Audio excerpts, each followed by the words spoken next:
আসসালামু আলাইকুম। Time management নিয়ে কথা বলবো। এটা খুবই গুরুত্বপূর্ণ আমাদের ডে টু ডে লাইফে। আমরা অনেকেই আসলে সময়ের ব্যবহার করতে জানি না বলে, ম্যানেজ করতে জানি না বলে আমরা ক্লান্ত হয়ে যাই, খেই হারিয়ে ফেলি, সঠিক সময়ে সঠিক কাজ করতে পারি না বা একসঙ্গে অনেক কাজ করতে পারি না। যেমন আমাকে অনেকেই বলে যে আপনি কিভাবে সামলান এত কিছু, অফিস, নিজের ব্যবসা, তারপরে সামাজিক কাজ, নিজের বলার মতো একটা গল্প, সেখানে প্রায় 4-5 ঘন্টা প্রতিদিন সময় দেই। পরিবার, বাচ্চা, তারপরে আত্মীয় স্বজন, বন্ধু বান্ধব, আড্ডা, ঘুরতে যাওয়া, সবই হচ্ছে কিন্তু। এবং সবকিছু হওয়ার জন্য মূল যেটা আমি মেনটেন করি সেটা হলো আমি ভীষণভাবে সময় মেনে কাজ করি। মানে আমি আগে থেকে ঠিক করে রাখি যে আমি কি করব। এটা শুধু প্রতিদিনের রুটিন না, আমি মাস ঠিক করে রাখি, 3 মাস, 6 মাস, 1 বছর, 5 বছর, 10 বছর, এইভাবে আমি পরিকল্পনাগুলো করি। তো যাই হোক, আমরা আজকে প্রতিদিনের টাইম ম্যানেজমেন্ট কিভাবে আপনি করবেন সেটা নিয়ে আলাপ করবো এবং সেখানে 9টা কৌশল আমরা আপনাকে বলবো, যেটা মেনটেন করলে পরে আপনি ডেফিনেটলি একসঙ্গে অনেক কাজ করতে পারবেন এবং গুছিয়ে করতে পারবেন। আপনি বিরক্ত হবেন না, ক্লান্ত হবেন না, হাইপার হবেন না, প্যারা খাবেন না, মানে যেগুলো আমরা বলি আর কি। সো কিছুই হবে না। আসলে টাইম ম্যানেজমেন্ট মানে কিন্তু ঘড়ির কাঁটাটাকে টেনে ধরা নয়। টাইম ম্যানেজমেন্ট হচ্ছে সময়ের পরতে পরতে সঠিকভাবে কাজটা করতে পারা এবং একসঙ্গে অনেক কাজ করতে পারা। আর সবচেয়ে বড় কথা হচ্ছে যে আমরা সব কাজ আবার অনেক সময় নিজে করতে চাই। সে আমি আসছি ডিটেলে, তখন আলোচনাগুলো সুবিধা হবে। যেটা হচ্ছে দিন শুরু করেন প্ল্যান দিয়ে, এটা হচ্ছে নাম্বার 1। 9টা যে কৌশল বলবো তার মধ্যে একটা হচ্ছে দিন শুরু করতে হবে প্ল্যান দিয়ে। মানে আপনি আজকে যেটা করবেন, আপনি আগের রাতে বা একদম সকালে, যদি আগের রাতে না পারেন, চট করে একটু লিখে ফেলেন যে আমি আজকে কি কি কাজ করব। তাহলে হবে কি, আপনি গুছিয়ে কাজগুলো করতে পারেন এবং আপনি কোনোটা হারিয়ে ফেলবেন না। দিন শেষ করার পর হঠাৎ করে মনে হবে না, আরে আমার তো এটা করার কথা ছিল। সো এই জায়গাটা যাতে না হয় সেই জন্যে প্ল্যান দিয়ে দিনটা শুরু করা খুবই গুরুত্বপূর্ণ। ছোট ছোট নোট করতে পারলে খুবই ভালো। 2 নম্বর হচ্ছে প্রাধান্য ঠিক করা, প্রায়োরিটি ঠিক করা যেটাকে বলি। সেটা হচ্ছে আপনি কোন কাজটা আগে করতে হবে এটা বোঝা বা এটা জানা খুবই গুরুত্বপূর্ণ। যেমন ধরেন আপনার কিছু কাজ আছে জরুরি এবং গুরুত্বপূর্ণ, আবার কিছু কাজ আছে জরুরি না কিন্তু গুরুত্বপূর্ণ, আবার কিছু কাজ আছে জরুরি কিন্তু তেমন গুরুত্বপূর্ণ না, আবার কিছু আছে তেমন জরুরিও না, গুরুত্বপূর্ণও না। সো এরকম 4টা ভাগ করে আপনি যদি কাজগুলোকে সাজান, যে টপ আর্জেন্ট, এরকম করে সাজান, কম আর্জেন্ট, কম ইম্পর্টেন্ট বা টপ ইম্পর্টেন্ট, এভাবে করে যদি সাজান, তাহলে আপনার বুঝতে পারবেন যে আপনি কোনটা আগে শুরু করবেন বা কোনটা কখন করবেন। আগে না বলে আমি বলবো কোনটা কখন করবেন, কারণ আগে পরে সেটা গুরুত্ব এবং প্রয়োজন এবং জরুরির উপর নির্ভর করবে, সময়ের জরুরির উপর। আপনি যেটা যখন করা দরকার সেটাই তখন, আপনার 5টার সময় ডাক্তার অ্যাপয়েন্টমেন্ট, ওইটা তখন জরুরি। আপনি সেটা সকালবেলা করার তো কোনো সুযোগ নাই, সো আগে করার কোনো সুযোগ নাই, সেই জন্যই আর কি। বা আপনার 3টার সময় মিটিং, সো মিটিংটা আপনাকে 3টাই করতে হবে এবং যদি আপনাকে যেতে হয় আপনাকে 10 মিনিট আগে পৌঁছাতে হবে। এটাই হচ্ছে অভ্যাস। আমরা অনেক সময় 3টার মিটিং 3:30টায় যেতে পছন্দ করি, এটা ঠিক না।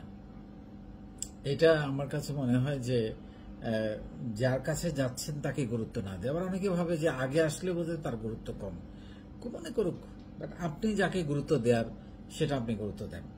তারপরে যেটা হচ্ছে যে কাজটাকে ছোট ছোট ভাগে ভেঙে করুন।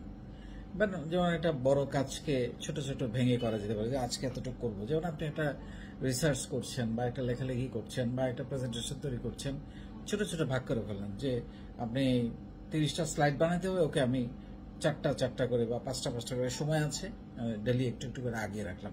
7 দিন পরে করতে হবে, তো 7 দিনে ওটাকে ছোট ছোট করে, মানে একবারে পুরোটা শেষ দিনে বসে আমার 30টা স্লাইড বানাতে হবে, তার চেয়ে আমার ডেলি যদি 4-5টা করে বানাই আমার কাজটা সহজ হয়ে যায়।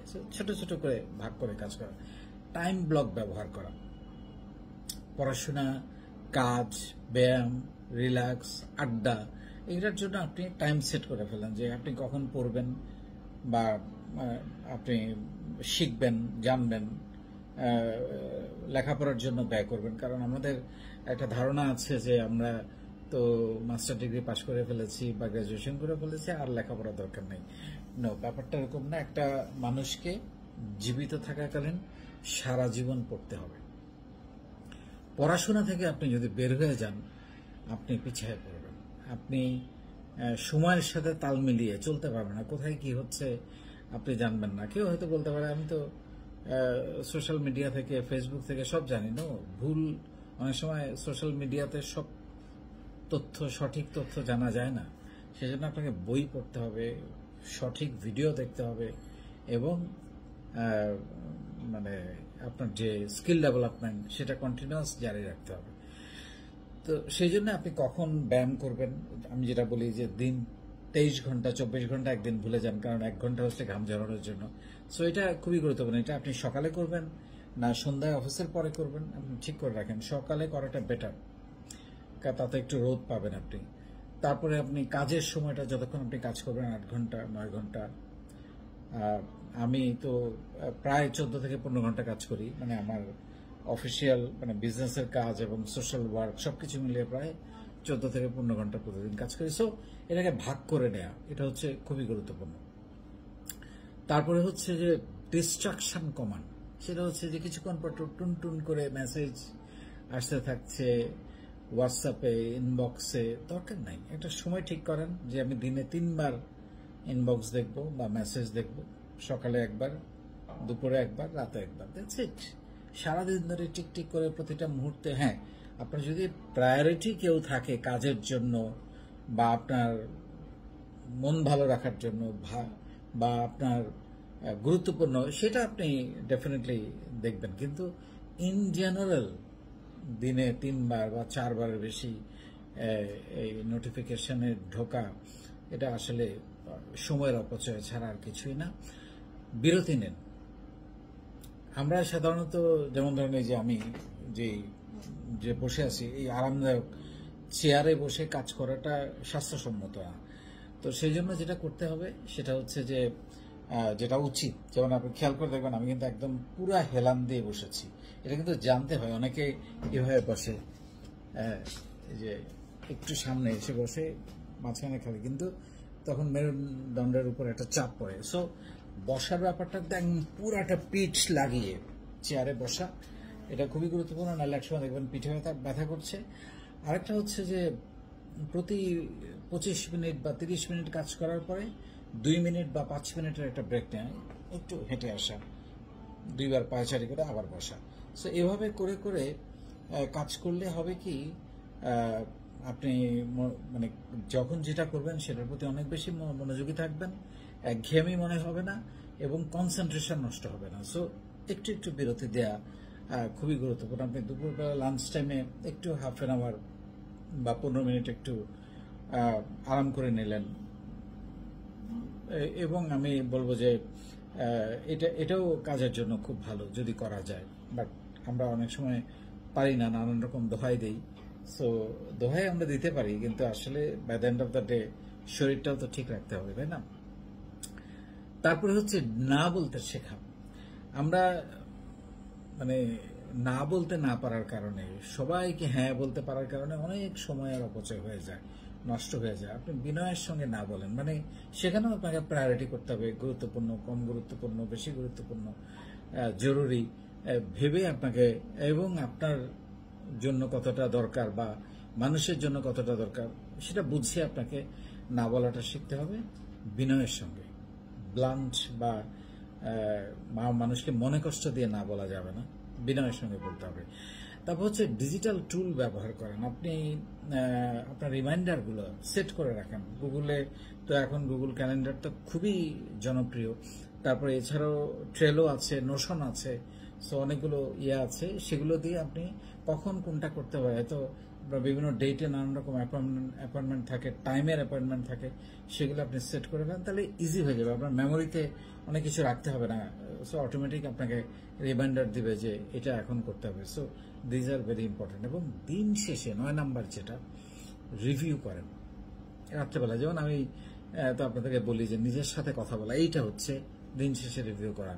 নিজের সাথে একটু কথা বলতে হবে যে আজ সারাদিন আমি কি করলাম, একটু চেকলিস্টটা, যে আমি 10টা তালিকা করেছি আজকে কাজ করার জন্য, 10টার মধ্যে একটু টিক দিয়ে দেয় কয়টা করেছি, কয়টা বাকি আছে, সেগুলো আবার কালকের লিস্টে নিয়ে আসা, সেখানে আবার প্রায়োরিটিগুলো সেট করে নেওয়া।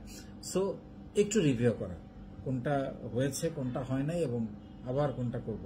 সো এইটা হচ্ছে নিজের সাথে কথা বলা। এবং আপনি যখন দেখবেন যে আপনি কাজগুলো প্রপারলি করতে পারছেন না, যেগুলো যেগুলো চিন্তা করেছেন, তখন আপনার মধ্যে একটা কষ্ট তৈরি হবে বা একটা খারাপ লাগা তৈরি হবে যে আমার এটা খুবই গুরুত্বপূর্ণ ছিল বা দরকারি ছিল, বা একে ফোন করা, ইভেন কাউকে ফোন করার কথাও কিন্তু আমরা অনেক সময় ভুলে যাই যে ফোন করার কথা ছিল। ইভেন অনেক সময় তো এরকম হয় যে ফোন আপনি রিসিভ করেছেন, শুনেছেন, ফোন রাখার পর আপনি এমন একটা জরুরি কাজে ঢুকে গেছেন যে আপনার হয়তো ওইটা কাউকে পাস করার কথা ছিল, সেটাও হয়নি।